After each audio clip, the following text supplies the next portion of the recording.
أعوذ بالله من الشيطان الرجيم بسم الله الرحمن الرحيم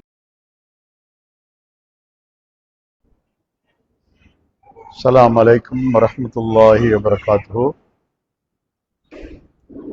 الحمد لله رب العالمين والعاقبة للمتقين ولا عدوان إلا على الظالمين والصلاة والسلام على أشرف الأنبياء والمرسلين وعلى آله وصحبه أجمعين أما بعد. يا أيها الذين آمنوا اتقوا الله حق تقاته ولا تموتن إلا وأنتم مسلمون.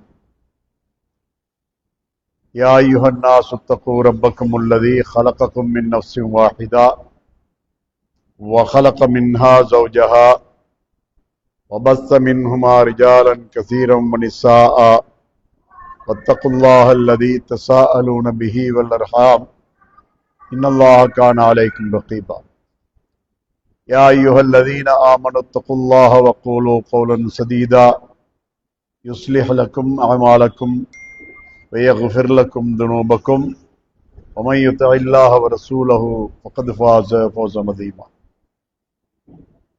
கண்ணியத்துக்குரிய தாய்மார்களே, சகோதரிகளே, அல்லாஹ்வுடைய மார்க்கத்தை படித்து விளங்கி அதன்படி நடக்க வேண்டும் என்ற ஆர்வத்தோடு நீங்கள் எல்லோரும் இங்கே குழுமி இருக்கின்றீர்கள். அல்லாஹ் தஆலா தன்னுடைய மார்க்கத்தை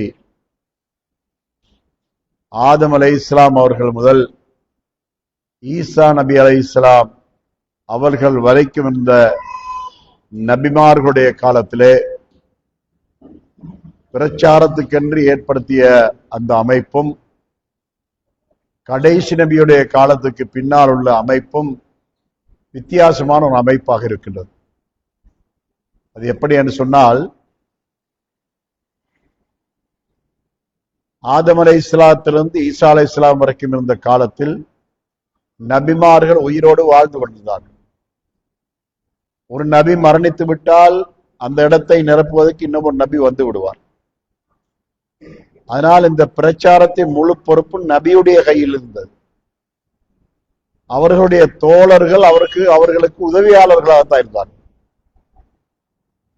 ஆனால் கடைசி நபியுடைய இந்த உம்மத்து இருக்கின்றதே, இந்த உம்மத்து அந்த நபி செய்த பணியை செய்ய வேண்டும் என்று கடமையாக்கப்பட்டு விட்டது. இந்த உம்மத்தின் மீது சுமத்தப்பட்டிருக்கு.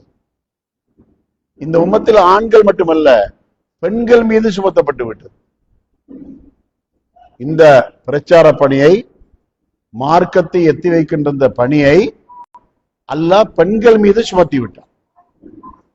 திருமறை குர்ஆன் 9வது அத்தியாயத்தின் 71வது வசனத்திலே அல்லாஹ் சொல்கிறான், வல் முஃமினூன வல் முஃமினாத்து பாதுஹும் மௌலியா பாது. மோமீனான ஆண்களும் மோமீனான பெண்களும் தங்களுக்குள் ஒருவருக்கொருவர் உற்ற நேசர்களாக இருக்கிறார்கள். அந்த உறவு, அந்த சகோதரத்துவம் எதனை கொண்டு? யஅ்முரூன பில் மஅரூஃபி வயன்ஹவுன அனில் முன்கர். நன்மையை கொண்டு ஏவுகின்றவர்களாகவும் தீமையை கொண்டு தீமையை விட்டும் தடுக்கின்றவர்களாகவும் இருக்கிறார்களே, அதனை கொண்டுதான் அவர்களுக்கு சகோதரத்துவம். இங்கு அல்லாஹ் தஆலா மூமினான ஆண்கள் என்றும் மூமினான பெண்கள் என்றும் சொல்றான். இந்த பிரச்சார பணியை ஆண்கள் மட்டும் கிடையாது, பெண்களும் செய்ய வேண்டும். தங்களுக்கு மத்தியில் பெண்களும் கூட இந்த பணியை செய்ய வேண்டும் என்று அல்லாஹ் தஆலா பொறுப்பை சுமத்தி இருப்பதை நாம் இதிலிருந்து காணக்கூடியதாக இருக்கின்றது. நபி ஸல்லல்லாஹு அலைஹி வஸல்லம் அவர்கள் மக்காவில் இருந்த காலகட்டத்திலே அவர்கள் செய்த பிரச்சாரம் கலிமாவுடைய விளக்கம் தான். அவர்கள் செய்த பிரச்சாரம் அல்லாஹ் ஒருவனை வணங்க வேண்டும், அவன் அல்லாத எவரையும் வணங்கக்கூடாது, அவனல்லாத எதனையும் வணங்கக்கூடாது என்ற இந்த பிரச்சாரம் தான் அவர்கள் நபித்துவம் தொடங்கி 12 வருட காலம் நடைபெற்றிருக்கிறது. இந்த பிரச்சாரத்தை ஆண்கள் மட்டும் செய்ய முடியும். இது பெண்களுக்கு சம்பந்தப்பட்ட சுமையான ஒன்று அல்லது. ஆனால் 12 வருடங்கள் கழித்ததற்கு பின்னால் தான் மார்க்கத்தின் சட்டதிட்டங்கள், வழிகாட்டல்கள், ஏவல்கள், விலக்கல்கள் என்ற எல்லாமே அல்லாஹ்வின் புறத்திலிருந்து வர ஆரம்பித்து விட்டது. அந்த காலகட்டத்திலே பிரச்சார பணியை ஆண்கள் மட்டுமல்ல பெண்களும் செய்ய வேண்டிய ஒரு தேவையிலே காலகட்டத்திலே அன்று சமுதாயம் இருந்தது. நபி ஸல்லல்லாஹு அலைஹி வஸல்லம் அவர்களுக்கு பின்னால் வேறு நபி இல்லை, அவர்கள் தான் கடைசி நபி.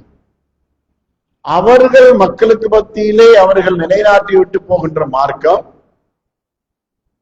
இந்த உலகம் இருக்கின்ற காலம் வரைக்கும் நிலையாக இருக்க வேண்டும், செயல்பாட்டில் இருக்க வேண்டும், அழிக்கப்பட முடியாததாக உயிரோட்டம் உள்ளதாக இருக்க வேண்டும்.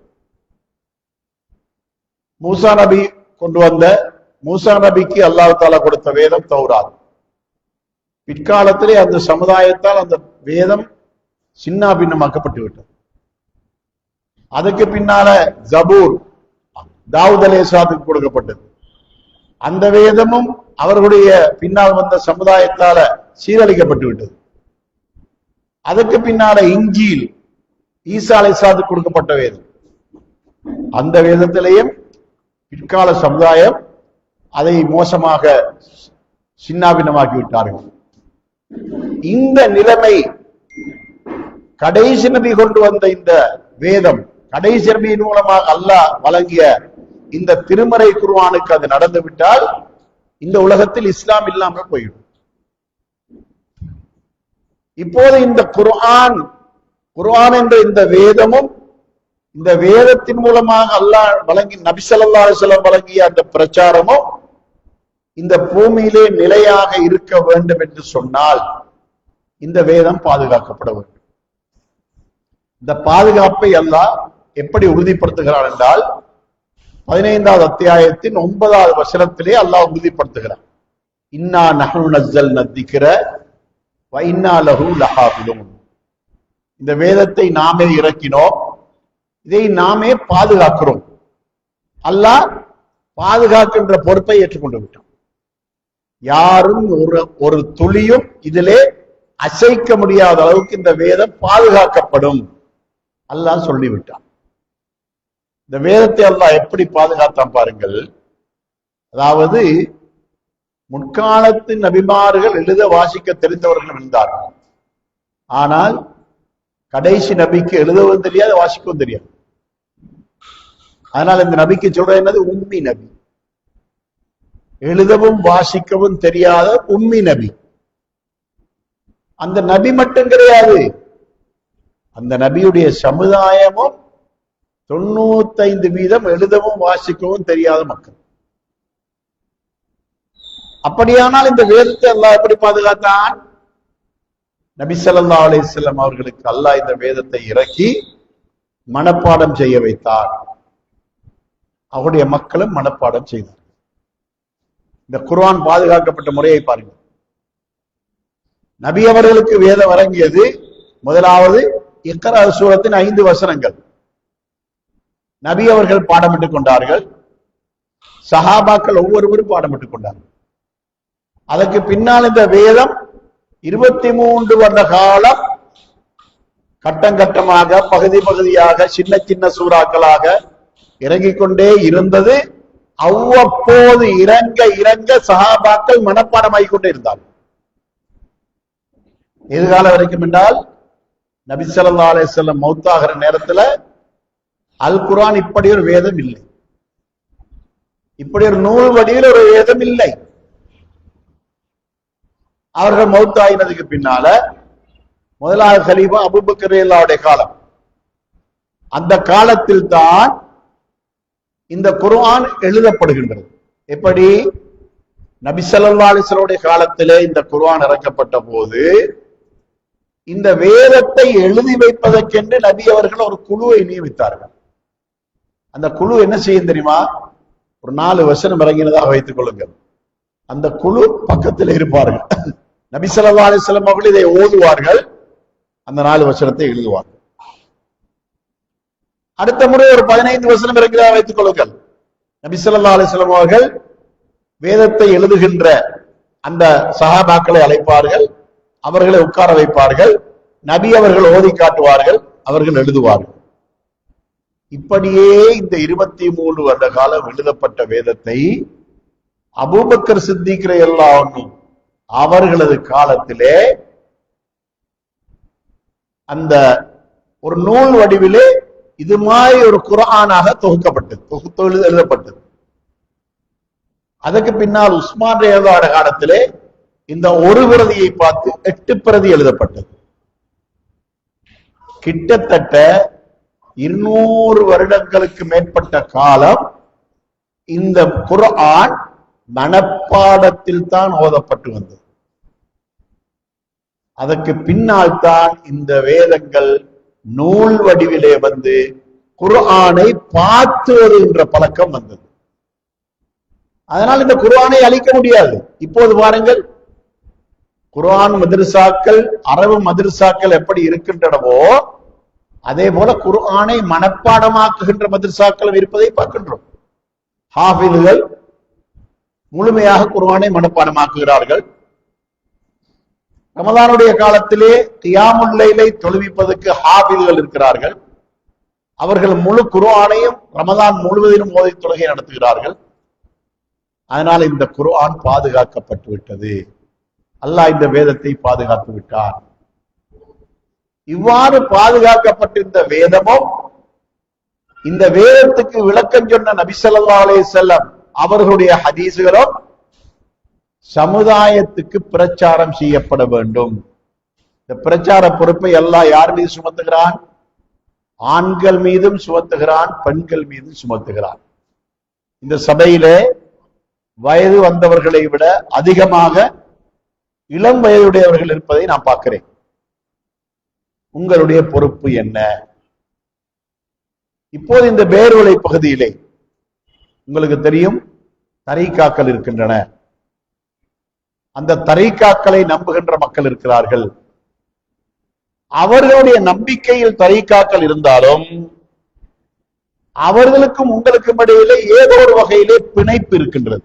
ஒன்று குடும்பங்கள் என்ற வகையில் பிணைப்பு. இரண்டாவது அயலவர்கள் என்ற வகையிலே பிணைப்பு உண்டு. மூன்றாவது ஒரே பாடசாலையிலே படிக்கின்ற போது நட்பு, ஃப்ரெண்ட்ஷிப் என்ற அடிப்படையிலே பிணைப்பு உண்டு.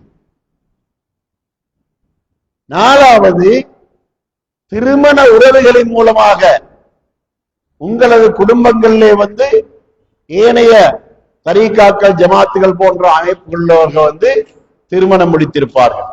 இப்படி பல வகையான தொடர்புகள் இருக்கின்ற காரணத்தினால உங்களுடைய பொறுப்பு என்ன? அந்த தொடர்பை நீங்கள் ஒரு காரணமாக வைத்து அவர்களுக்கு உங்களுக்கு தெரிந்த இந்த குர்ஆன் ஹதீஸை சொல்ல வேண்டும், சத்தியத்தை சொல்ல வேண்டும், ஷிர்க்குடைய பாரதூரத்தை சொல்ல வேண்டும், பித்அத்துடைய பாரதூரத்தை சொல்ல வேண்டும். இப்படி அவர்களுக்கு இதை சொல்லுகின்ற பொறுப்பு உங்களுக்கு இருக்கின்றது. அல்லாஹ் தஆலா திருமறை குர்ஆனிலே நமக்கு ஒரு அழகான வழிகாட்டுகின்றார். இந்த தாவாவுக்கு ஒரு அழகான வழிகாட்டுகின்றார். அதாவது உதாரணத்துக்கு எடுத்துக்கொண்டா, உங்களுடைய குடும்பங்கள் எப்போதும் உங்களோடு தொடர்பாக இருக்கின்றவர்கள், உங்களது ஊரவர்கள் எப்போதும் உங்களோடு தொடர்பாக இருக்கின்றவர்கள். ஆனா ஒரு சந்தர்ப்பத்திலே ஒரு சந்திப்பை ஏற்படுத்தி கொண்டு பிரிந்து செல்கின்றவர்கள் இருப்பார்கள். ஒரு பாடசாலையில் படிக்கின்றவர்கள் அல்லது ஒரு வியாபாரம் செய்கின்றவர்கள், இது போன்ற மாதிரியான ஒரு சந்திப்பு ஏற்படுகின்ற நேரத்தில் அவர்களுக்கு செய்த ஒரு தஅவாவுக்கு உதாரணத்தை அல்லாஹ் சொல்லி காட்டுகின்றான். எப்படி? யூசுப் அலைஹிஸ்ஸலாம் அவர்கள் சிறையில் அடைக்கப்பட்டிருக்கிறார்கள். அவர்களோடு சேர்ந்து இன்னும் 2 பேர் இருக்கிறார்கள், அவர்களும் சிறையில் இருக்கின்றார்கள். அந்த இரண்டு பேரும் இரண்டு கனவு காணுகிறார்கள். யூசுப் அலைஹிஸ்ஸலாம் அவர்கள் அறிவு ஞானம் உள்ளவர்கள், அறிவோடு பேசக்கூடியவர்கள் என்பதை அவர்கள் உணர்ந்த ரெண்டு பேரும் உணர்ந்து அவர்கள் கண்ட கனவுக்கு யூசுப் அலைஹிஸ்ஸலாத்தை விளக்கம் கேட்கிறார்கள். ஒருவர் என்ன கனவுகாரர்கள் தெரியுமா? அவர் இந்த பழச்சாறுகள் இருக்கின்றனவே, ஜூஸ்ன்னு சொல்றேன், இது மாதிரியான இந்த பழச்சாறுகளை அரசனுக்கு அவர் பரிமாறுறார். அதாவது ஒரு டீ பாய் மாதிரி, ஒரு ஆபீஸ்ல வேலை செய்யற ஆட்களுக்கு நம்ம டீ கொண்டு போய் கொடுக்கறதுக்கு ஒரு ஆள் இருப்பாங்க. அது மாதிரி இவர் பழச்சாறுகளை அரசனுக்கு பரிமாறுகிறார். இவர் கண்ட கனவு. அடுத்தவர் என்ன கனவு கண்டார் தெரியுமா? அவர் தலையில ஒரு கூடை வச்சு கொண்டு போறார். அந்த கூடை உள்ளுக்கு உணவு சாமான்கள் இருக்குது. பறவைகள் அந்த கூடையில் உள்ள அந்த உணவை கொத்தி கொத்தி கொத்தி தின்று கொண்டிருக்கின்றன. இந்த இரண்டு பேரும் இரண்டு கனவு கண்டார்கள். இந்த இரண்டு பேரும் பேசிக்கிறார்கள். யூசுப் கொஞ்சம் அறிவாளியாக இருக்கிறார், அவரிடத்துல நாம் இதுக்கான விளக்கம் கேட்டா அவர் அநேகமா விளக்கம் சொல்லுவார், கேட்டு பார்ப்போம் என்று இரண்டு பேரும் விளக்கம் கேட்கிறார். யூசுப் அலைஹிஸ்ஸலாம் என்ன செய்திருக்க வேண்டும்? விளக்கம் கேட்டா விளக்கம் சொல்ல வேண்டும், அவ்வளவுதானே. ஆனால் யூசுப் அலைஹிஸ்ஸலாம் அவர்கள் அந்த சந்தர்ப்பத்தை அந்த இரண்டு பேருக்கும் மார்க்கத்தை சொல்லிக் கொடுக்கக்கூடியதான ஒரு சந்தர்ப்பமாக அவர்கள் பயன்படுத்தி கொண்டார். மார்க்கத்தை சொல்லி கொடுத்து விட்டு அதற்கு பின்னால்தான் கனவுக்கு விளக்கம் சொல்றாங்க. அப்ப யூசுப் அலைஹிஸ்ஸலாம் அந்த இரண்டு பேரையும் கேட்கிறாங்க, அர்பாபும் முத்தஃபர்ரிகூன கைருன் அமில்லாஹுல் வாஹிதுல் கஹ்ஹார், ஒரே ஒரு இறைவனை வணங்குவது சிறந்ததா அல்லது பல கடவுள்களை வழிபடுவது சிறந்ததா என்று சொல்லிவிட்டு, ஷிர்க் என்றால் என்ன, அது எவ்வளவு கூடாது, எவ்வளவு பாரதூரமானது, எவ்வளவு பிழையானது என்ற விளக்கம் ஒன்றை அப்படியே சொல்றாங்க. சொல்லிட்டு அதுக்கு பின்னாலதான் கனவுக்கு விளக்கம் சொல்றாங்க. பழச்சாறு கொடுத்தாரே அவரை பத்தி என்ன சொல்றாங்க? நீர் இங்கிருந்து விடுதலையாகுவாய், இந்த சிறையிலிருந்து விடுதலையாகுவார், அரசன் மீண்டும் உன்னுடைய பழைய பதவிக்குன்னை நியமிப்பார், நீ அரசனுக்கு பழச்சாறுகள் புகட்டக்கூடிய ஒரு வேலைக்காரனாக இருப்பாய். அடுத்தவனுக்கு சொல்றார், நீ செய்த குற்றத்துக்கு உனக்குரிய தண்டனை மரண தண்டனை, உன்னுடைய கழுத்து துண்டிக்கப்படும், அந்த தலை வீசப்பட்டால் பறவைகள் கொத்தி தின்னும். விளக்கம் சொல்றான். சொன்னது அப்படியே நடந்தும் விட்டது. இந்த சம்பவம் நமக்கு தரக்கூடிய பாடம் என்ன? கனவுக்கு விளக்கம் கேட்டா கனவுக்கு விளக்கம் தானே சொல்ல வேண்டும். டாக்டர் இடத்துல போய் நோய்க்கு மருந்து கேட்டா அவர் என்ன செய்வார்? உனக்கு நெஞ்சு வருத்தமா, குளிசலித்தவ, இதான் டேப்லெட், போய் பாரு. உனக்கு வயிற்றுல போகுதா, இதான் உனக்கு மருந்து.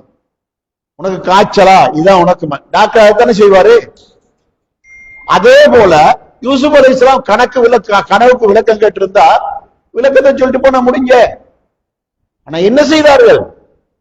அந்த இரண்டு பேருக்கும் மார்க்கத்தை சொல்வதற்கு கிடைத்த நல்லதொரு வாய்ப்பு, மார்க்கத்தை சொல்லிக் கொடுத்தார். இது நமக்கு எப்படி ஒரு பாடமாகின்றது?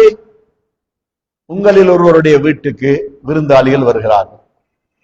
அவர்கள் இந்த தரைக்கா நம்பிக்கை உடையவர்கள், கத்தம் பாத்தியா ஓதுகின்றவர்கள், மௌலித் ஓதுகின்றவர்கள், கந்தூரி சாப்பிடுகின்றவர்கள், இப்படியான அவர்கள் வருகிறார்கள். நீங்கள் என்ன செய்ய வேண்டும்? அன்பாக அவர்களை உபசரிக்க வேண்டும், அவர்களுக்கு தேநீரும் பரிமாற வேண்டும். இப்படியே செய்து கொண்டிருக்கிற நேரத்துல நீங்கள் அவர்களுக்கு மார்க்க எப்படி சொல்ல வேண்டும்? நீ கந்தூரி தின்னக்கூடாது, நீ கம்பு அங்க செய்யக்கூடாதுன்னு சொல்றதை விட்டுட்டு நீங்கள் என்ன செய்ய வேண்டும்? இது போன்ற வகுப்புகளிலே படிக்கின்ற பாடங்களை அவர்களுக்கு சொல்லி காட்ட வேண்டும். உங்களுக்கு தெரிந்த விளக்கங்களை அவர்களுக்கு சொல்லி காட்ட வேண்டும். இப்படி என்னுடைய பள்ளியிலே பயானுகள் நடக்குமா இருந்தால் உங்களுக்கு நாங்கள் கோல் பண்ணி சொல்லுகிறோம், நீங்களும் வாருங்கள் என்று அவர்களை அழைக்க வேண்டும். இப்படி அவர்களுக்கு அந்த சந்தர்ப்பத்திலே நமது இந்த தவ்வாவுடைய அந்த நிலைமைகளை அவர்களுக்கு தொடர்புபடுத்த வேண்டும். வெறுமனே அவர்களுக்கு அவர் தேநீர் பரிமாறிவிட்டு அனுப்புவதோ உணவு பரிமாறிவிட்டு அனுப்புவதோ அது உங்களுக்கு போதாது. எப்படி யூசுப் அலைஹிஸ்ஸலாம் கனவுக்கு விளக்கம் சொல்லக்கூடிய நேரத்தை தாவாவுக்கு பயன்படுத்தினார்களோ அது போல நீங்களும் பயன்படுத்த வேண்டும். இப்படி அதே மாதிரியாக நீங்கள் அவர்கள் ஒருவருடைய வீட்டுக்கு நீங்கள் ஏதோ அழைக்கப்படுகின்றீர்கள், விருந்தாளிகளாக செல்கின்றீர்கள். அப்படி சென்றாலும் கூட அந்த இடத்தையும் நீங்கள் தாவாவுக்கு பயன்படுத்த வேண்டும். ஏனென்றா நீங்கள் ஏதும் அவர்களுக்கு சொன்னால் உங்களோடு அவர்கள் பிரச்சனைப்பட மாட்டார்கள். நீங்கள் சொல்வதை காது கொடுத்து கேட்பார்கள். சரி, இன்னும் ஒரு வழி இருக்கின்றது. அது என்ன வழி? கடந்த காலங்களிலே ஒரு பயான் என்று செய்வதாயிருந்தா அந்த பயானுக்கென்று மக்களை ஒரு இடத்துக்கு அழைச்சி உட்கார வச்சு அவர்களுக்கு விளக்கம் சொன்னா மட்டும்தான் பயான் செய்யலாம். ஆனால் இப்போது அப்படி அல்ல. இப்போது ஸ்மார்ட் போன் இல்லாதவர்கள் 100% கூட கிடையாது. 95% அதிகமானவர்களுக்கு ஸ்மார்ட் போன் இருக்கின்றது.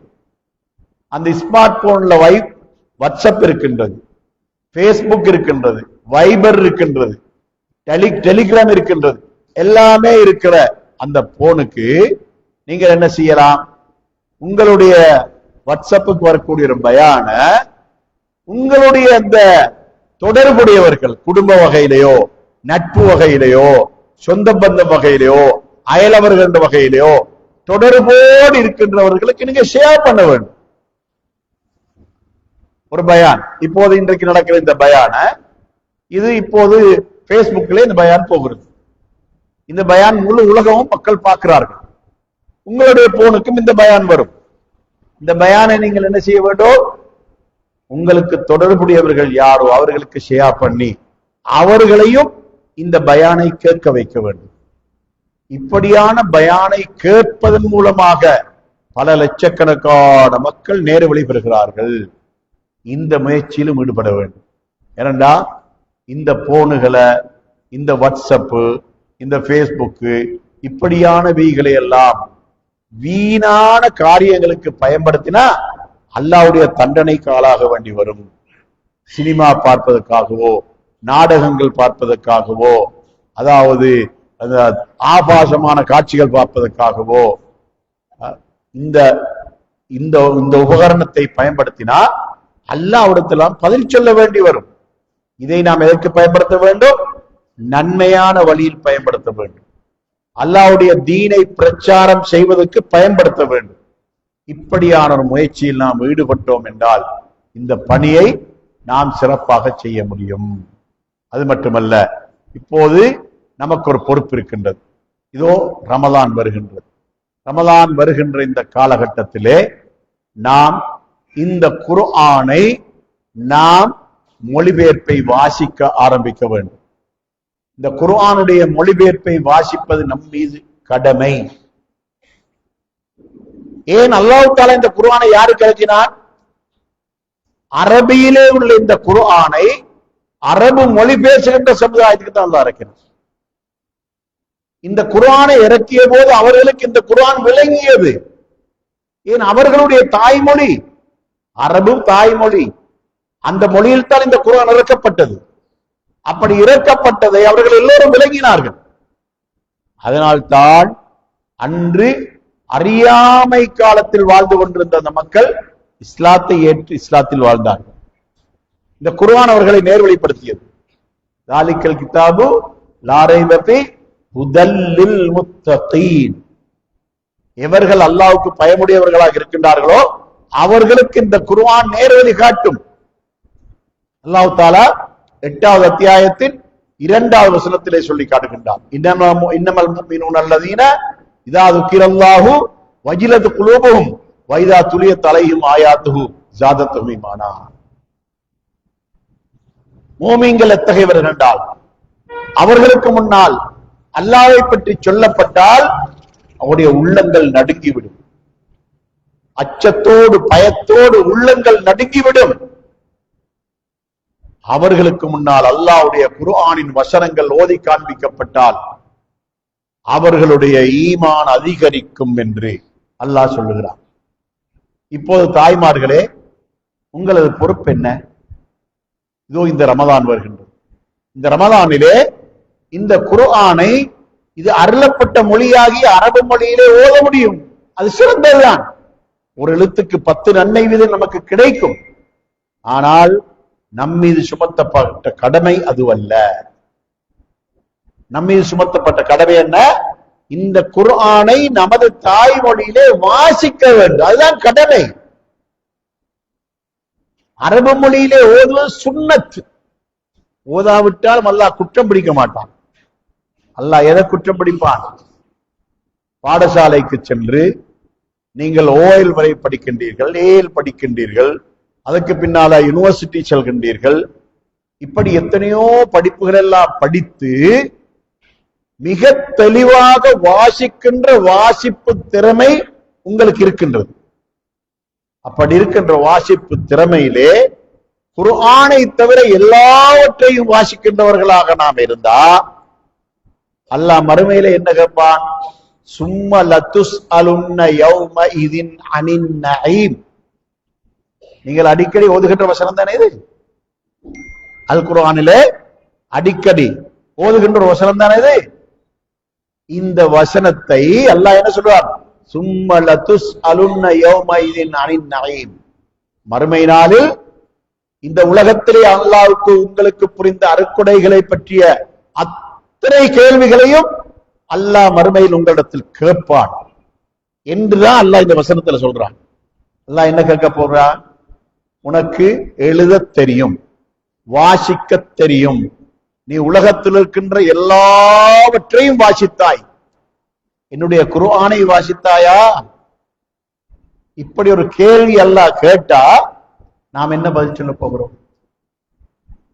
அல்லாஹு தாலா நரகத்தை பற்றி சொல்லும் போது இன்ன ஜஹன்னம கானத் மிர்சாதா, நரகம் என்பது எதிர்பார்த்து கொண்டிருக்கின்றது. லித்தாகீன மஆபா, யாரெல்லாம் அநியாயம் அக்கிரமம் செய்கின்ற பாவிகளோ அவர்கள் ஒதுங்குகின்ற தங்குகின்ற இடம்தான் அது. லாபிசீன ஃபீஹா அஹ்காபா, அதிலே அவர்கள் நீண்ட காலமாக தங்கக்கூடியவர்களாக இருப்பார்கள். லா யதூகுன ஃபீஹா பர்தம் வலா ஷராபா, அதிலே அவர்கள் எதையும் குளிர்பானமாக எதையும் குடிக்க மாட்டார்கள், எந்த உணவையும் உண்ண மாட்டார்கள். இல்லா ஹமீமன் வகஸ்ஸாகா, நரகத்து நெருப்பிலே கொதிக்க வைக்கப்பட்ட கொதி நீர் அவர்களுக்கு புகட்டப்படும். அந்த நீரை புகட்டிய உடனே உடைய குடல்கள் துண்டு துண்டாக போயிடும். அல்லாஹ் சொல்கிறான். அதில் அவர்களுக்கு உணவாக புகட்டப்படுவது எதுவென்றால் நரகவாதிகளுடைய உடம்பிலிருந்து வழிந்து வருகின்ற சேலும் இரத்தமும் ஒரு நதியாகவே ஓடும். அதிலிருந்துதான் அவர்களுக்கு உணவு கொடுக்கப்படும். அப்போ உணவு என்பது சேலும் இரத்தமும், குடிக்கக்கூடிய தண்ணீர் என்பது கொதிக்க வைக்கப்பட்ட நரகத்தின் நெருப்பிலே கொதிக்க வைக்கப்பட்ட கொதி நீர். இந்த இதுதான் அவர்களுக்கு உணவாகவும் பானமாகவும் புகட்டப்படும் என்று அல்லாஹ் அம்மை யதசாஅலூன் என்ற சூராவிலே சொல்லுகிறான். அல்லாஹ் தஆலா என்ன கேட்க போகிறான்? உனக்கு வாசிக்க தெரியும், நீ பாடசாலைக்கு சென்றாய், உனது பெற்றோர்கள் உன்னை படிக்க வைத்தார்கள், அப்படி உனக்கு நன்றாக வாசிக்க தெரிந்த நீர் என்னுடைய குர்ஆனை வாசித்தாயா? எனது குர்ஆனிலே நான் நரகத்தை பற்றி சொல்லியிருந்தேன், சுவர்க்கத்தை பற்றி சொல்லியிருந்தேன், வாசித்து பார்த்தாயா? பாவங்களுடைய விபரீதம் என்ன என்று சொல்லியிருந்தேன், நீ வாசித்து பார்த்தாயா? இப்படி அல்லாஹ் கேள்வி கேட்டா நாம் என்ன பதில் சொல்ல போகிறோம்?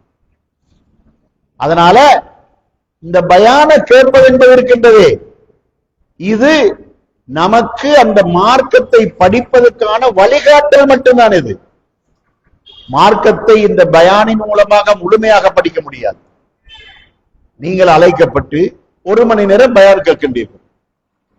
ஒரு வாரத்தில் ஒரு முறையோ, 2 வாரத்துக்கு ஒரு முறையோ, 1 மாதத்துக்கு ஒரு முறையோ 1 மணி நேரம் பயான் கேட்பீர்கள். அது போதுமா? மார்க்கத்துக்கு போதாது. இது என்ன செய்யும்? அதாவது ஒரு வாகனத்தை மெக்கானிக் பண்ணக்கூடிய ஒரு மெக்கானிக் இருக்காரே, இந்த மெக்கானிக் அந்த வேலையை படிக்கிறதுக்காக ஒரு இடத்துக்கு போறார். அவன் 1 மாசம் 2 மாசம் 3 மாசம் படிச்சு கொடுக்கிறான், அவ்வளவுதான். அதை வச்சு அவன் வெளியில ஒரு கரேஜ் ஒன்று திறந்து அவன் அதை தொழிலாக செய்யறான். மெக்கானிக் படிக்க போற காலமெல்லாம் அவன் படிச்சு கொண்டிருக்க மாட்டான். அதே போலதான் நீங்கள் இந்த வகுப்புகளுக்கு வருவதற்காக, மார்க்கத்தை படிப்பதற்கான வழிகாட்டலை பெற்றுக் கொள்வதற்காக, அந்த வழிகாட்டல் மூலமாக என்ன செய்ய போகிறீர்கள்? உங்களுடைய வீடுகளிலே குர்ஆனுடைய மொழிபெயர்ப்புகளை கொண்டு வைத்துக் கொண்டு, முதலா ஒரு நாளைக்கு பார்க்கிறது ஒரு 5 தாள் வாசிக்கிறது, 2வது நாள் பார்க்கிறது ஒரு 8 தாள் வாசிக்கிறது, 3வது நாள் ஒரு 10 தாள் வாசிக்கிறது. இப்படி வாசிச்சு அடையாளம் வச்சு இன்றைக்கு வாசிச்சாச்சு, அடையாளம் வச்சாச்சு. அந்த இடத்துல இருந்து நாளைக்கு வாசிக்கிறது, அடையாளம் வச்சாச்சு. அந்த இடத்துல இருந்து மரணம் 3ஆம் நாளைக்கு வாசி. இப்படியே அடையாளம் வைத்து வைத்து வைத்து வைத்து கடைசி வரைக்கும் குர்ஆன் முழுமையாக வாசித்து முடிக்க வேண்டும். வாசித்து முடிந்தாச்சா? ஒரு முறை முடிந்து விட்டது. இப்போது என்ன செய்ய வேண்டும்? திருப்பி மறுபடி தொடங்க வேண்டும், வாசித்து முடிக்க வேண்டும். 2ஆம் முறை வாசித்து முடித்து விட்டோமா? மறுபடி தொடங்க வேண்டும், 3ஆம் முறை வாசிக்க. இப்படியே வாழ்நாள் முழுவதும் இந்த குர்ஆனை வாசித்துக் கொண்டே இருக்க வேண்டும். இதை பழக்கமாக கொண்டா நமக்கு கிடைக்கக்கூடிய முக்கியமான ஒரு நன்மை என்ன தெரியுமா? பாவத்துக்கு பயப்படுவோம், நன்மை செய்ய வேண்டும் என்று ஆசைப்படுவோம். நாம் எப்போதும் மறுமை சிந்தனையோடு இருப்போம். அல்லாஹ் தஆலா திருமறை குர்ஆனிலே மௌத்தை பற்றி சொல்லி காட்டுகிறான். லிக்குல்லி உம்மத்தின் அஜல் ஃபைதா ஜாஅ அஜலுஹும் லா யஸ்தஅகிருன ஸாஅத்தம் வலா யஸ்தக்திமூன். நீங்கள் குர்ஆனை தொடர்ச்சியாக வாசித்தால் இந்த வசனத்தை வாசிப்பீர்கள். 7வது அத்தியாயத்தின் 34ஆம் வசனம். ஒவ்வொருவருக்கும் மரணம் என்ற ஒரு தவணை இருக்கின்றது. அந்த மரணம் வந்துவிட்டால் ஒரு நாளிகை நேரமேனும் முந்தவும் மாட்டான், பிந்தவும் மாட்டான். இந்த வசனத்தை வாசிக்கும் போது நமக்கு அச்சம் வருமா இல்லையா? நாம் பயப்படுவோமா இல்லையா? மறுமையை பற்றிய வசனங்கள், நரகத்தை பற்றிய வசனம் வரும். அந்த வசனங்கள் வந்தால் நமக்கு அந்த நரகத்தை பற்றிய அச்சம் வருமா இல்லையா? அல்லாஹ் தஆலா நரகத்தை பற்றி சொல்லி காட்டுகின்றான், நரகத்துடைய கொடிய தன்மையை பற்றி சொல்லி காட்டுகின்றான். அந்த வசனத்தை வாசிக்கின்ற போது நரகத்தை பற்றிய அச்சம் நமக்கு வருமா இல்லையா? அபஸ வதவல்லா என்ற சூறாவை படிக்கிறோம். அந்த சூறாவை வாசித்துக் கொண்டே வரும்போது உங்களுக்கு கடைசி பகுதியில் ஒரு வசனம் வரும். யௌம யஃபிருல் மர்உ மின் அஹீஹி வ உம்மிஹி வ அபீஹி வ ஸாஹிபத்திஹி வ பனீஹி லிகுல்லி இம்ரிஇம் மின்ஹும் யௌமஇதின் ஷஅனு யுக்னீஹி. அந்த நாளையிலே மனிதன் வேகமாக விரண்டோடுவான். அப்படி ஓடிக்கொண்டிருக்கிற நேரத்தில் அவன் எப்படி போடுவான்? தன்னுடைய சகோதரனை விட்டும், தன்னுடைய தாயை விட்டும், தன்னுடைய தந்தையை விட்டும், தன்னுடைய பிள்ளைகளை விட்டும் விரண்டோடி கொண்டிருப்பான். எப்படி? அதுக்கு என்ன உதாரணம்? அதாவது ஒருவனுக்கு விளங்குது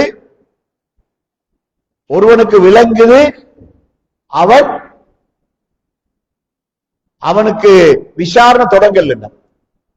இந்த நேரத்துல அவனுடைய தாய் பார்க்கிறா, நான் செஞ்ச பாவம் தான் அதிகம், நன்மை குறைவு, அதனால மகனுக்கிட்ட போய் கொஞ்சம் உதவி கேட்போம் என்று, மகனே எனக்கு கொஞ்சம் உதவி செய், நன்மை கொஞ்சம் போதாது. அப்படியா? மகன் என்ன சொல்வார்? தாயே, என்னுடைய விசாரணை இன்னும் தொடங்கவில்லை, அதற்கு முன்னதாக நான் என்னுடைய எந்த நன்மையும் நான் யாருக்கு கொடுக்க தயாரில்லை, அதனால என்ன விட்டுடுங்க, ஓடுவார். தந்தை போய் கேட்பார், விட்டுட்டு ஓடுவார். சகோதரன் போய் கேட்பான், விட்டுட்டு ஓடுவார். பிள்ளைகள் கேட்பார்கள், விட்டுட்டு ஓடுவான். யாரும் யாருக்கும் உதவி செய்ய மாட்டான். ஒவ்வொருவரும் என்ன பதில் சொல்லுவாங்க தெரியுமா? லிக்குல்லி இம்ரிஇம் மின்ஹும் யௌமஇதின் ஷஅனு யுக்னி. எனக்கு என்னுடைய பிரச்சனையை பார்க்கிற வேலை இருக்கு, வேறு எவருடைய பிரச்சனையை பார்க்க முடியாது என்று விரண்டு ஓடுவார்கள், யாரும் யாருக்கும் உதவி செய்ய மாட்டார்கள். இந்த வசனத்தை நாம குர்ஆன்ல வாசித்தா பாவம் செய்ய மனசு வருமா? ஒரு நாளும் வராது. நன்மை செய்ய வேண்டும் என்று நாம் ஆர்வத்தோடு ஈடுபடுவோம். அந்த ஆர்வத்தை நமக்கு ஏற்படுத்தக்கூடிய இந்த குர்ஆன் தான். அதனால இந்த ரமலானை ஒரு வாய்ப்பாக பயன்படுத்தி கொண்டு நீங்கள் ஒவ்வொருவரும் உங்களுடைய வீடுகளிலே இந்த குர்ஆனை இரண்டு வகையில் அணுக வேண்டும். முதலாவது என்ன செய்ய வேண்டும்? ஒரு நாளைக்கு ஒரு ஜுஸு இந்த குர்ஆனை நாம் அரபு மொழியிலே ஓத வேண்டும். அதை செய்துவிட்டு அதற்கு பின்னால மொழிபெயர்ப்பை வாசிக்க தொடங்க வேண்டும். அதிலும் அல்லாஹ் பரக்கத்தை செய்த ஒரு மாதம் தான் இந்த ரமலான். ஏன்? காலை உணவு கிடையாது, பகல் உணவு கிடையாது, இடையில தேநீர் என்பது கிடையாது, எதுவுமே கிடையாது.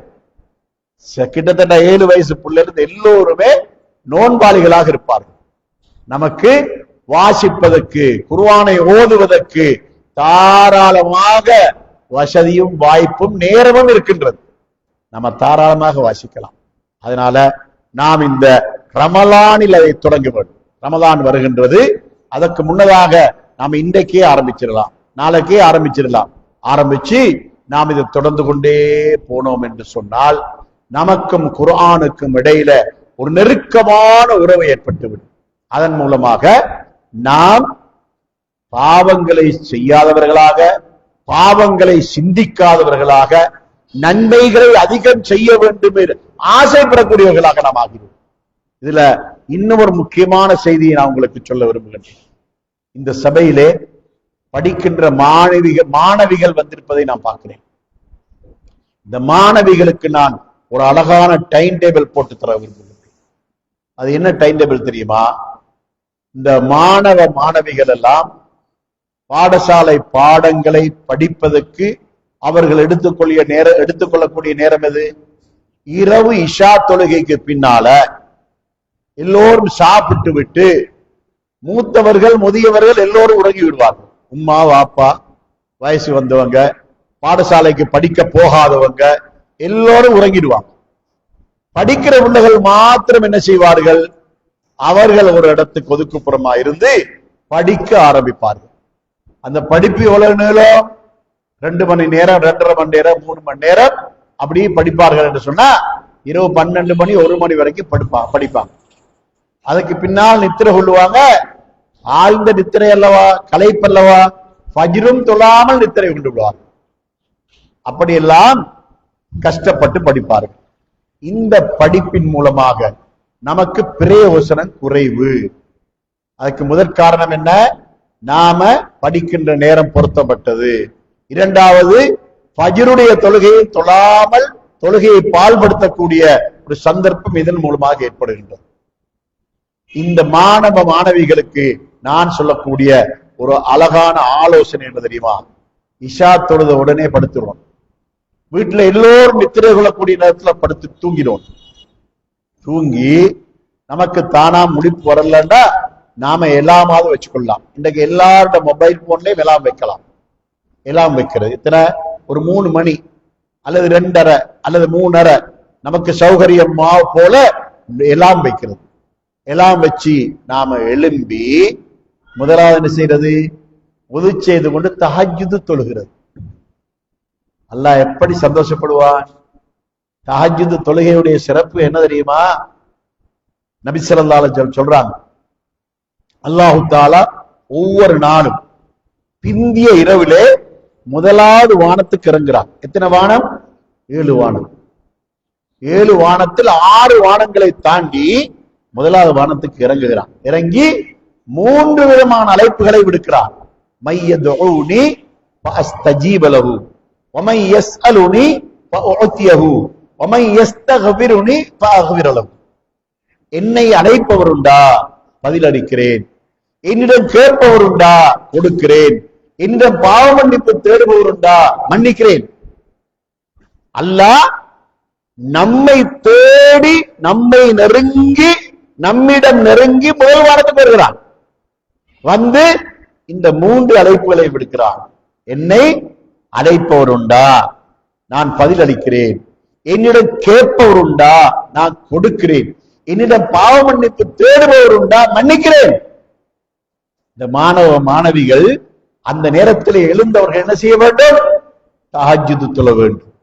அல்லாஹ்விடத்தில் கேட்கின்ற துஆக்கள் அல்லாஹ்வுக்கு மிக விருப்பமான துஆ சுஜூதிலே கேட்கின்ற துஆ.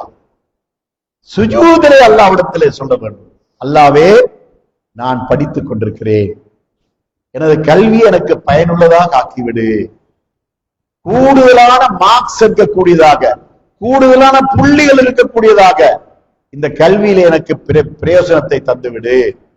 அல்லாஹ்விடத்துல நாம தஹஜ்ஜுத்ல கேட்கிறோம், அல்லாஹ் தராம விட்டுடுவானா? என்ன சொன்னான்? என்னிடத்தில் யார் கேட்கிறானோ அவனுக்கு கொடுக்கிறேன் அல்லாஹ் சொல்றான் தானே, கேளுங்க. அல்லாஹ் தராம விடுவானா?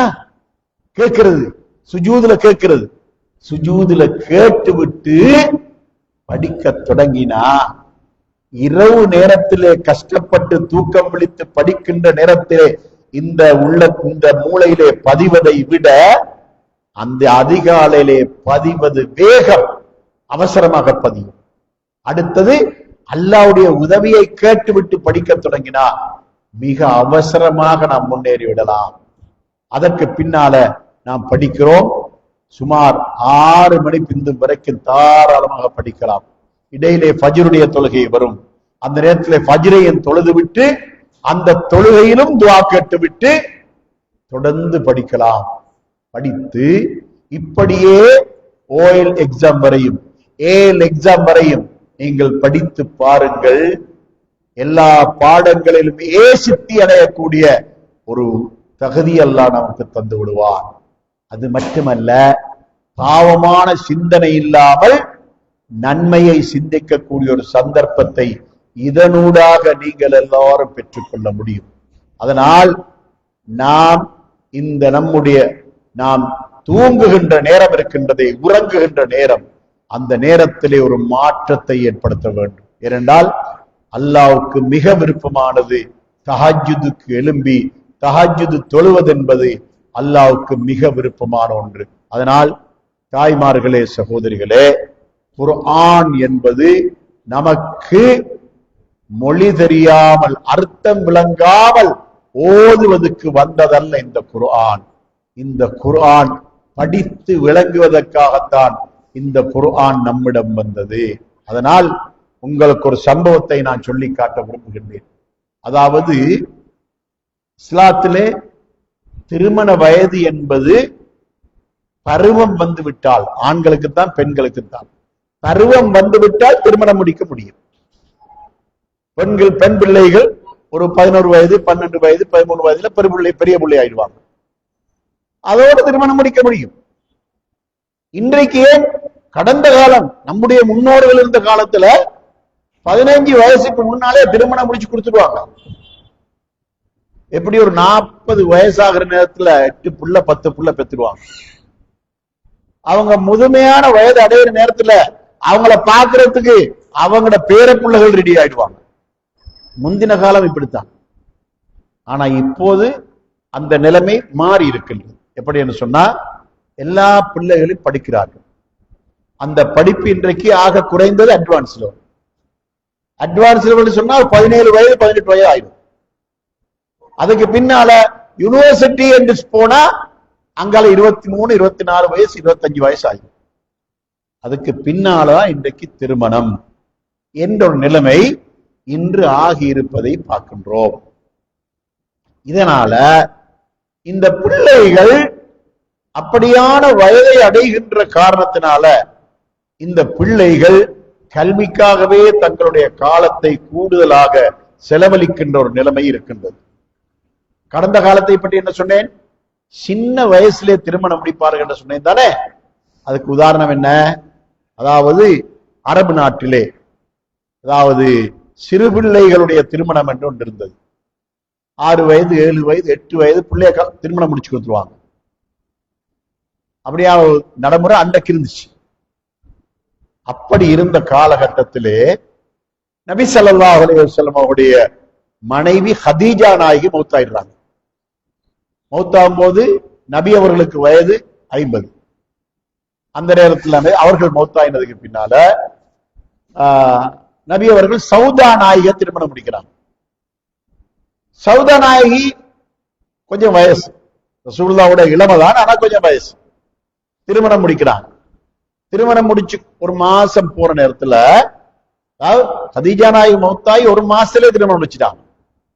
கதீஜா நாயகி இந்த சௌதா நாயகிய திருமணம் முடிச்சு அதுக்கு பின்னால நபி ஸல்லல்லாஹு அலைஹி வஸல்லம் அவர்கள் அந்த சௌதா நாயகியோட வாழ்ந்து கொண்டிருக்கின்ற காலகட்டத்தில தான் ஒரு நாள் நபி ஸல்லல்லாஹு அலைஹி வஸல்லம் ஒரு கனவு காண்றாங்க. நீங்கள் விளங்கிக் கொள்ள வேண்டும், அல்லாஹ் தஆலா எல்லோருக்கும் கனவை வைத்திருக்கின்றான். நாம காண்ற கனவுல நல்ல கனவும் உண்டு, கெட்ட கனவும் உண்டு.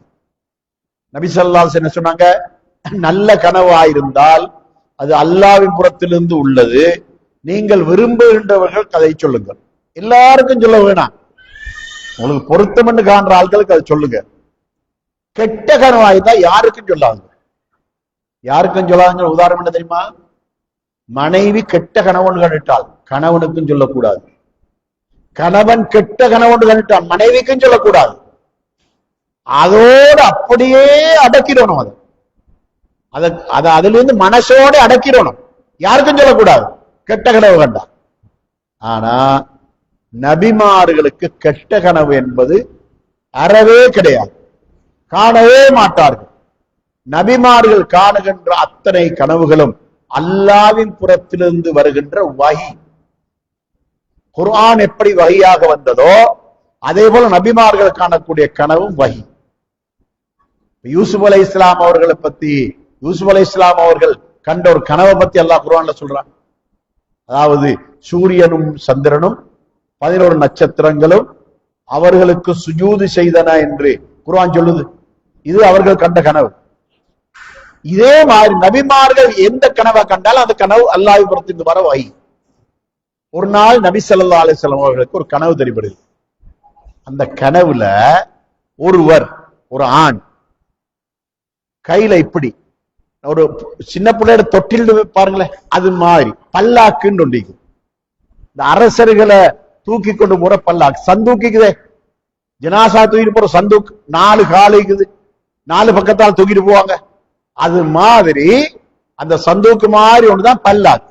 அது ஒரு சின்ன பல்லாக்கு. அந்த பல்லாக்கு கொண்ட ஒருவர் இப்படி 2 கையிலே தூக்கி கொண்டு அப்படியே போறாரு. அந்த பல்லாக்கு பட்டுப்புடையால போட்டப்பட்டிருக்குது. இது நபி ஸல்லல்லாஹு அலைஹி வஸல்லம் கிட்ட போய் அந்த பல்லாக்க, அந்த பட்டுப்புடைய நீக்கி எட்டி பார்த்தாங்க. எட்டி பார்த்தா உள்ளுக்கு படுத்து கொண்டிருக்கிறது ஆயிஷா நாயகி. அப்ப அவங்களோட வயசு எத்தனை? 7 வயசு. 7 வயசு புள்ள. இது கனவை, சும்மா ஆயிஷா நாயகி படுக்கல, கனவுல இது. அப்போ படுத்து கொண்டிருக்கிறாங்க. ஆயிஷா நாயகி ரசூலுல்லாஹ்க்கு ஏன் தெரியும்? அபூபக்கர் சித்திக் ரசூலுல்லாஹ்வுடைய நெருங்கிய நண்பர். ரசூலுல்லாஹ் வீட்டுக்கு அபூபக்கர் ரலியல்லாஹு வர்றாங்க, அபூபக்கர் ரலியல்லாஹு வீட்டுக்கு ரசூலுல்லாஹ் போவாங்க. அந்த பிள்ளைகள் எல்லாரும் ரசூலுல்லாஹ் தெரியும், ஆயிஷா நாயகி. அப்ப அப்படி பார்த்த உடனே சுமந்து கொண்டு போறவர் ரசூலுல்லாஹ்வுக்கு சொல்றாரு, இந்த பெண்ணை அல்லாஹ் உங்களுக்கு திருமணம் முடித்து தர நாடியுள்ளார். வயசு எத்தனை? 7 வயசு. ரசூலுல்லாஹ் கனவு கலைஞ்சிச்சு. அவங்க அவசரப்பட்டு யாரிடத்திலும் சொல்லவில்லை, அப்படியே மௌனமா இருந்துட்டாங்க. இன்னும் சில தினங்கள் அதே கனவை கண்டாங்க. அப்போ யாரிடத்தும் சொல்லவில்லை. 3ஆம் முறையும் கண்டாங்க. அப்போ யாரிடத்து இனி சொல்லாமல் இருக்க முடியாது. அப்போ அபூபக்கர் சித்திக் ரலியல்லாஹு இன்னொரு இந்த செய்தி அனுப்புறாங்க, எனக்கு இப்படி கனவு தெரியப்பட்டது. உடனே அபூபக்கர் ரலியல்லாஹு அப்படியா, சரி, நான் அவர்களை உங்களுக்கு திருமணம் முடித்து தருகிறேன். ஆயிஷா நாயகிய 7வது வயசுல திருமணம் முடிச்சு கொடுத்தாங்க. ஆனா ஒரே ஒரு வேளை திருமணம் முடிச்சது மட்டும்தான். ஒரு கணவனும் மனைவியும் தனி அறையிலே தங்குவது போல ஆயிஷா நாயகியோட ரசூலுல்லாஹ் தங்கல. அவங்களோட வீட்டுல இருந்தாங்க, ரசூலுல்லாஹ் அவரோட வீட்டுல இருந்தாங்க. அப்படி இருந்துச்சு. இது எப்ப? ஹிஜ்ரத்து போறதுக்கு 2 வருடங்களுக்கு முன்னால். அப்ப ஹிஜ்ரத்து நடந்தாச்சு. ஹிஜ்ரத்து போய் மதீனாவுக்கும் போய்த்தாச்சு. மதீனாவுக்கு போனதுக்கு பின்னால ஆயிஷா நாயகி பருவம் அடைகிறாங்க, பெரிய பிள்ளை ஆகிறாங்க. அப்ப பருவம் அடைஞ்சதுக்கு பின்னால இப்ப ரசூலுல்லாஹ்வுடைய ஆயிஷா நாயகிக்கு குடும்ப நடத்த முடியும். அபூபக்கர் ரலியல்லாஹு அன்ஹு செய்றாங்க, தந்தை என்ற முறையில பிள்ளைய கொண்டு போய் ரசூலுல்லாஹ்ட்ட ஒப்படைச்சிட்டாங்க. யார் ரசூலுல்லாஹ்? ஆயிஷா பருவமாயிட்டா, இதோ உங்களோட மனைவி, ஒப்படைச்சிட்டாங்க. அவங்களோட குடும்பம் நடந்து தொடங்கினாங்க. இப்போ நபி ஸல்லல்லாஹு அலைஹி வஸல்லம் அவர்கள் சின்ன பிள்ளைகளை திருமணம் முடிக்கொண்டு அப்படி ஆசைப்பட்டதும் கிடையாது, ஒரு நாளும் கிடையாது. நபி அவர்கள் எந்த அளவுக்கு பெண்கள் விஷயத்தில் அவர்கள் பக்குவமானவர்கள் என்றா, அவங்க அந்த 25வது வயதில் அவர்கள் நாடி இருந்தா ஒரு 12, 13, 15 வயது பிள்ளையோட திருமணம் முடிச்சிருக்கலாம். ஆனா திருமணம் முடிச்ச யாரை? தன்னை விட 15 வயது மூப்பான கதீஜா நாயகத்தை திருமணம் முடிச்சாங்க. பெண்கள் விஷயத்துல நபி அவர்கள் மிக மிக மிக மிக பரிசுத்தமானவர். கதீஜா ஆயிஷா நாயகியை திருமணம் முடிப்பதற்கு நபி அவர்கள் நினைத்து பார்த்திருக்கவில்லை. இது அல்லாஹ்வுடைய ஏற்பாடு, வஹீயின் மூலமாக அல்லாஹ் சொன்னது. அதன் மூலமாக திருமணம் நடைபெற்றது. ஆயிஷா நாயகியோடு குடும்பம் நடத்த தொடங்கினார்கள். அல்லாஹ் தாலாவுடைய ஏற்பாடு என்ன தெரியுமா? நபி ஸல்லல்லாஹு அலைஹி வஸல்லம் அவர்கள் மதீனாவுக்கு சென்றதுக்கு பின்னால் தான் மார்க்க சட்ட திட்டங்களை எல்லாம் மக்களுக்கு சொல்லத் தொடங்கின காலம். அந்த காலத்திலே ஆண்களுக்கு எப்படி ஒரு தாவா நடக்கிறதோ அதே போல பெண்கள் சார்பாகவும் தாவாவுக்கு நபி ஸல்லல்லாஹு அலைஹி வஸல்லம் அவர்களுக்கு துணையாக ஒருவர் இருக்க வேண்டும் என்ற தேவை இருந்தது. அப்படி இருந்ததனால் அல்லாஹ் சேர்த்து வைத்த ஜோடிதான் ஆயிஷா நாயகி. நபி அவர்களுக்கு, அதாவது நபி அவர்கள் 11 திருமணம் முடித்தாலும் 9 மனைவிகளோடு ஒரே காலத்தில் வாழ்ந்திருக்கிறார்கள். ஒரு மனைவி கதீஜா நாயகி மௌத்தாயிட்டாங்க, 11ல ஒன்று கழிந்து விட்டது 10. இடையில மாரியத்திற்கு பித்தியா என்ற பெண் மௌத்தாயிட்டாங்க. அப்ப எனவே அந்த 2 கழிந்து விட்டது 9. நபி அவர்கள் மௌத்தாகின்ற போது அவர்களுக்கு 9 மனைவிகள் இருந்தார்கள். இந்த 9 மனைவிகளும் நபி அவர்களிடம் வயது குறைந்தவர்கள் தான், எல்லாம் விதவை பெண்கள் தான். மிக குறைந்த வயதுடையவர்கள் ஆயிஷா நாயகி தான். எனவே நபி அவர்களுக்கு ஒரு மனைவி இல்லை என்ற காரணத்துக்காக ஆயிஷா நாயகி திருமணம் முடித்துக் கொடுக்கவில்லை. ஆயிஷா நாயகி நபி ஸல்லல்லாஹு அலைஹி வஸல்லம் அவர்களுக்கு தஅவாவிலே உதவியாக இருக்க வேண்டும் என்பது அல்லாஹ்வுடைய ஏற்பாடு. அதன் மூலமாகத்தான் அல்லாஹ் இந்த ஜோடியை சேர்த்து விட்டான். ஆயிஷா நாயகியுடைய துணையை அல்லாஹ் ஏற்படுத்தினான் என்பதை வரலாறு நமக்கு சொல்கின்றது. அந்த வரலாறு எப்படி சொல்கிறது தெரியுமா? ஹதீஸ் நூல்களை நீங்கள் பிரட்டி பாருங்கள். புகாரியுடைய மொழிபெயர்ப்பு இருக்கின்றது, முஸ்லிமுடைய மொழிபெயர்ப்பு இருக்கின்றது, திருமதியுடைய மொழிபெயர்ப்பு இருக்கின்றது. இந்த ஹதீஸ் நூல்களை நீங்கள் பிரட்டி பாருங்கள். அதிலே ஆயிஷா நாயகி அறிவித்த ஹதீஸ்களை அதிகமாக நீங்கள் காண்பீர்கள். ஹதீஸ்களை அறிவித்த அறிவிப்பாளர்கள் வரிசையிலே மிக கூடுதலான ஹதீஸை அறிவித்தவர்கள் அபூ ஹுரைரா ரலியல்லாஹு அன்ஹு. அதற்கு பின்னால அனஸ் ரலியல்லாஹு அன்ஹு போன்ற அறிவித்திருக்கிறார். ஆயிஷா நாயகி மிக கூடுதலான ஹதீஸை அறிவித்த அறிவிப்பாளர் வரிசையிலே அடங்குகிறார்கள். அதுக்கு காரணம் என்ன? நபி அவர்கள் சொல்லக்கூடிய செய்திகள் எதை எடுத்துக்கொண்டாலும் அந்த செய்தியை ஆயிஷா நாயகி நேரடியாக நபி ஸல்லல்லாஹு அலைஹி வஸல்லம் இடத்திலே கேட்டு மக்களுக்கு சொன்னார்கள் என்பதை பார்க்கின்றோம். அதுக்கு நல்லதொரு உதாரணம் என்ன தெரியுமா?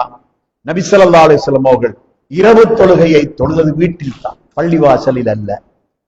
வீட்டில் தொழுவதனால் இரவு தொழுகையை பற்றி தெரிந்து கொள்ள வேண்டுமா என்றால் அவருடைய மனைவிமார்கள் தான் அதை பற்றி சொல்ல முடியும். ஏன்? வீட்டில் தொழுதால் மனைவிகள் தானே பார்க்கிறார்கள். அப்படி மனைவிகள் அறிவித்ததிலே ஆயிஷா நாயகி தான் நபி ஸல்லல்லாஹு அலைஹி வஸல்லம் அவருடைய இரவு தொழுகை சம்பந்தமான ஹதீஸ்களிலே 90 விதமான ஹதீஸ்ல அறிவிச்சிருக்காங்க. ஆண்கள் அறிவித்ததில்லை. அபூ ஹுரைரா ரலியல்லாஹு அன்ஹு, அனஸ் ரலியல்லாஹு அன்ஹு, ஜாபிர் ரலியல்லாஹு அன்ஹு எந்த சஹாபிகளும் அறிவித்ததில்லை. ஆயிஷா நாயகி அதிகமாக அறிவிச்சிருக்கிறாங்க. காரணம் என்ன? வீட்டில் தொழுவதை மனைவிமார்கள் தான் கண்டார்.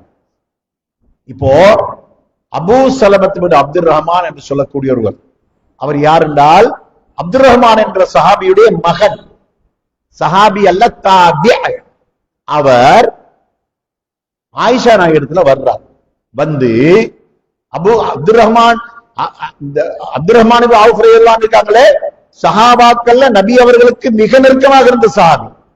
அவருடைய மகன் தான் வருகிறார். அபூ சலமா ஆயிஷா நாயகத்துல வந்து கேட்கிறாங்க, கைஃப கானத் ஸலாத்து ரசூலில்லாஹி ஸல்லல்லாஹு அலைஹி வஸல்லம் ஃபீ ரமலான, ரமலானிலே நபி ஸல்லல்லாஹு அலைஹி வஸல்லம் அவருடைய இரவு தொழுகை எப்படி இருந்தது கேட்கிறாங்க. ஆயிஷா நாயகி என்ன பதில் சொன்னாங்க தெரியுமா? மாக்கான யஸீது ரசூலுல்லாஹி ஸல்லல்லாஹு அலைஹி வஸல்லம் ஃபீ ரமலான வலா கைரிஹி அலா 11 ரக்அத். ரமலானிலோ அதல்லாத காலங்களிலோ நபி ஸல்லல்லாஹு அலைஹி வஸல்லம் அவர்கள் 11 ரக்அத்துகளை விட அதிகப்படுத்தியதே கிடையாது. காலமெல்லாம் இரவில் தொழுத தொழுகையின் எண்ணிக்கை 11 தான். யார் அறிவிக்கிறாங்க? ஆயிஷா நாயகி. இப்படியான தாய் ஒன்று இந்த சமுதாயத்திலே பெண்கள் சார்பாக இருக்க வேண்டும் என்ற ஒரு தேவை இருந்ததனாலதான் அல்லாஹ் தஆலா நபி ஸல்லல்லாஹு அலைஹி வஸல்லம் அவர்களுக்கு ஆயிஷா நாயகியை ஜோடி சேர்த்து விட்டார். ஆயிஷா நாயகியை நிறைய ஹதீஸ்களை பார்க்கிறோம். நிறைய ஒன்று ரெண்டால நிறைய ஹதீஸ். ஆயிஷா நாயகி தான் சொல்றாங்க, இந்த ஷாபான் மாதம் வந்து விட்டால் நபி ஸல்லல்லாஹு அலைஹி வஸல்லம் அவர்கள் சுன்னத்தான நோன்புகளை அதிகமாக நோட்பார்கள். ஏனைய காலங்களிலே நோட்பதை விட ஷாபானிலே அதிகம் நோட்பார்கள். பொதுவாக நபி அவர்கள் திங்கட்கிழமை வியாழக்கிழமை ஒவ்வொரு வாரமும் நோன்பு நோட்பார்கள். ஒவ்வொரு மாதமும் பிறை 13, 14, 15 நோட்பார்கள். ஆனால் ஷாபான் மாதத்திலோ இந்த எல்லையை தாண்டி அதிகம் சுன்னத்து நோன்பு நோட்பார்கள். ஏன்? அந்த நோன்பை பற்றி யாருக்கு தெரியும்? நபியனுடைய மனைவிமார்களுக்குத்தான் தெரியும். சஹர் செய்வது வீட்டிலே, நோன்பு நோற்பது வீட்டிலே, அவர்களுக்கு தான் தெரியும். இப்படி ஆயிஷா நாயகி நிறைய ஹதீஸ்கள் அறிவித்திருக்கிறார். அதனால சிறிய வயதிலே ஆயிஷா நாயகி திருமணம் முடித்ததற்கான காரணம் என்ன என்று கேட்டு பார்த்தா, நமது சமுதாயத்திலே உள்ள அதிகமான உலமாக்கள் இருக்கின்றார்கள், அவர்களுக்கு கூட இந்த காரணம் தெரியாது. காரணம் என்ன? ஹதீசுகளோடு தொடரவில்லை என்று சொன்னா காரணம் தெரிய வர முடியாதே. ஆயிஷா நாயகியை நபி அவர்கள் திருமணம் முடித்தது அவர்கள் தெரிவு செய்த திருமணம் அல்ல, அல்லாஹ்வுடைய தெரிவு. அதற்கு காரணம் அவர்களை கொண்டு தாவா நடக்க வேண்டும் என்று அல்லாஹ் விரும்பினான். எனவே தாய்மார்களே, சகோதரிகளே, நபிகளார் ஸல்லல்லாஹு அலைஹி வஸல்லம் அவர்கள் சார்பாக ஆயிஷா நாயகி ஒரு பிரச்சாரகராக, ஒரு தாயியாவாக அவர்கள் இருந்தார்கள் என்பதை நீங்கள் விளங்குவீர்களா இருந்தால் அவர்கள் சென்ற வழியிலே செல்லுகின்ற பொறுப்பும் கடமையும் உங்களுக்கு இருக்கின்றது. எனவே இறுதியாக நான் உங்களுக்கு சொல்ல வருவது என்றால், அல் குர்ஆனை நீங்கள் மொழிபெயர்ப்புகளை கண்டிப்பாக வாசிக்க வேண்டும். இன்றிலிருந்து நீங்கள் அதை தொடங்கி வைக்க வேண்டும். காலமெல்லாம் வயது முதிர்கின்ற காலம் வரைக்கும் நீங்கள் குர்ஆனுடைய மொழிபெயர்ப்புகளை வாசித்துக் கொண்டே இருக்க வேண்டும் என்பதை உங்களுக்கு நான் கூறி வைக்க விரும்புகின்றேன். ஆரம்பத்திலே நான் உங்களுக்கு சொல்லிவிட்டேன், உங்களால் முடிந்த அளவுக்கு நீங்கள் தாவா செய்ய வேண்டும். அதிலும் அல்லாஹ் குறிப்பாக உங்களிடத்துல ஏன் கேள்வி கேட்பான் தெரியுமா? மறுமை நாளையிலே அல்லாஹ் கேட்பான், தரீகா தரீகா என்று சொல்லி உங்களது பிரதேசங்களிலே அதிகமானவர்கள் தவறான வழியில் போய்கொண்டிருந்தார்களே, அப்படியானவர்கள் உங்களுடைய சொந்த பந்தங்களாக இருந்தார்கள், அயல்பாகத்தில் உள்ளவர்களாக இருந்தார்கள், உங்களுடன் ஒரே வகுப்பிலே படித்தவர்களாக இருந்தார்கள். இப்படியானவர்களோடு நீங்கள் உலக ரீதியான தொடர்புகளை மட்டும்தானே வைத்துக் கொண்டிருந்தீர்கள். உங்களுக்கு தெரிந்த சத்தியத்தை, உங்களுக்கு தெரிந்த குர்ஆன் சுன்னாவை நீங்கள் ஏன் அவர்களுக்கு சொல்லாமல் இருந்தீர்கள் என்ற கேள்வியை அல்லாஹ் உங்களிடத்தில் கேட்காமல் விடமாட்டான் என்ற எச்சரிக்கையை நான் உங்களுக்கு நினைவூட்டி விடைபெறுகிறேன். வஆகிரு தஅவானா அனில் ஹம்துலில்லாஹி ரப்பில் ஆலமீன். சுப்ஹானக்கல்லாஹும்ம வ பிஹம்திக அஷ்ஹது அல்லா இலாஹா இல்லா அன்த போறோம். கேள்வி